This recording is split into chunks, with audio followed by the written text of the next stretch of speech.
15 ingin mempresentasikan hasil diskusi kelompok kami yang berjudul Konsep Pasar Persaingan Monopolistik. Sebelum lanjut, izinkan kami untuk memperkenalkan diri. Perkenalkan, nama saya Yohanes Nardiano, absen 17, dan rekan saya.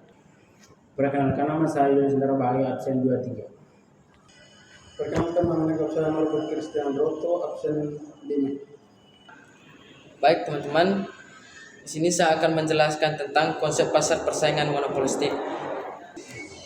Yang pertama ada pengertian monopolistik.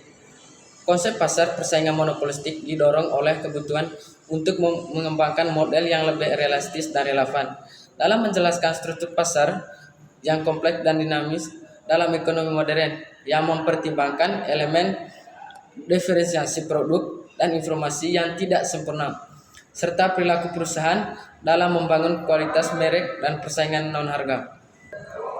Selanjutnya ada ciri-ciri pasar monopolistik.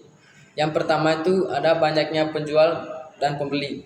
Di pasar monopolistik terdapat banyak penjual dan pembeli. Meskipun banyak penjual menawarkan produk serupa, masing-masing produk memiliki perbedaan tertentu yang membuatnya unik.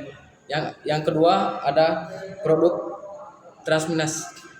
Produk yang dijual di pasar monopolistik bukanlah barang identik seperti pada pasar persaingan sempurna. Setiap produsen menawarkan variasi produk dengan perbedaan kualitas, kemasan, dan fitur lainnya. Yang ketiga, ada penentuan harga oleh produsen. Produsen di pasar monopolistik memiliki kekuatan untuk menentukan harga produknya sendiri. Namun kekuatan ini terbatas karena adanya persaingan dari produsen lain. Yang keempat, persaingan non-harga. Persaingan di pasar monopolistik lebih banyak terjadi melalui aspek non-harga seperti promosi diskon, atau peningkatan kualitas layanan. Produsen berusaha menarik konsumen dengan memberikan nilai tambah pada produk mereka. Yang kelima, ada hambatan masuk rendah. Hambatan untuk masuk ke industri atau pasar monopolistik relatif rendah dibandingkan dengan pasar monopoli atau dipoli. Hal ini meyakinkan produsen baru untuk masuk ke dalam industri dan bersaing dengan produsen yang sudah ada. Selanjutnya dijelaskan oleh teman saya. Baik, di sini saya akan melanjutkan kelebihan pasar monopolistik. Monopolistik memiliki beberapa kelebihan yang membuatnya menarik bagi produsen maupun konsumen. Jadi yang pertama ada inovasi produk. Karena adanya diferensi produk, produsen di pasar monopolistik cenderung terus berinovasi untuk menciptakan produk baru atau memperbaiki produk lama agar lebih menarik bagi konsumen. Terus yang kedua ada kebebasan konsumen memilih. Konsumen memiliki banyak pilihan karena setiap produsen menawarkan variasi produk yang berbeda-beda dalam hal kualitas, harga, dan fitur lainnya. Terus yang ketiga, ada persaingan non-harga yang sehat.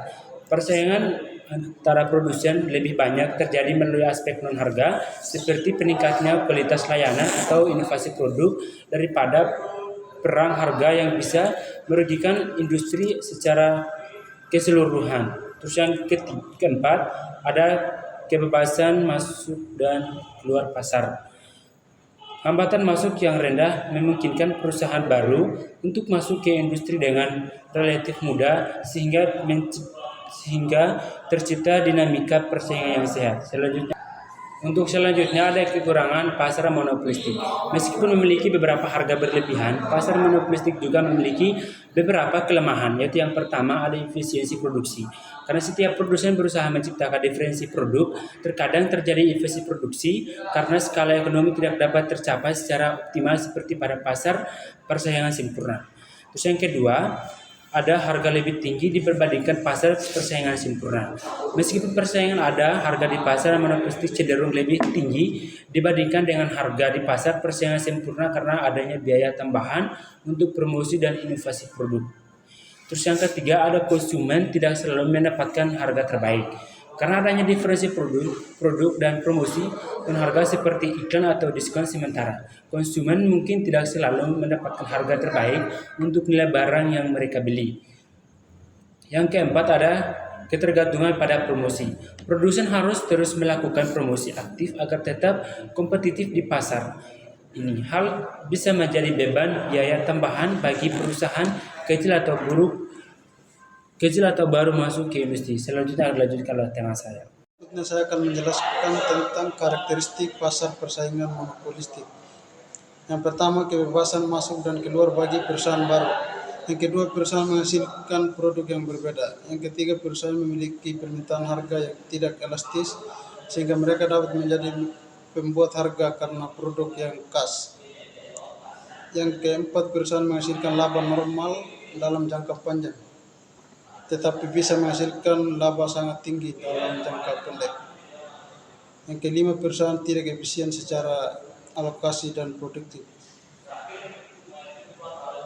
Contohnya, pasar yang beroperasi pada ranah retail mayoritas berada pada bentuk pasar persaingan monopolistik. Aneka bisnis kecil biasanya harus menghadapi bentuk pasar ini. Para aktor bisnis baru bisa dengan mudah masuk ke dalam persaingan. Hanya saja agar mereka bisa bertahan dalam persaingan, mereka butuh usaha ekstra. Yang berikut sifat persaingan dalam pasar monopolistik. Persaingan dalam pasar monopolistik bersifat non-harga. Penjual bersaing melalui yang pertama diferensiasi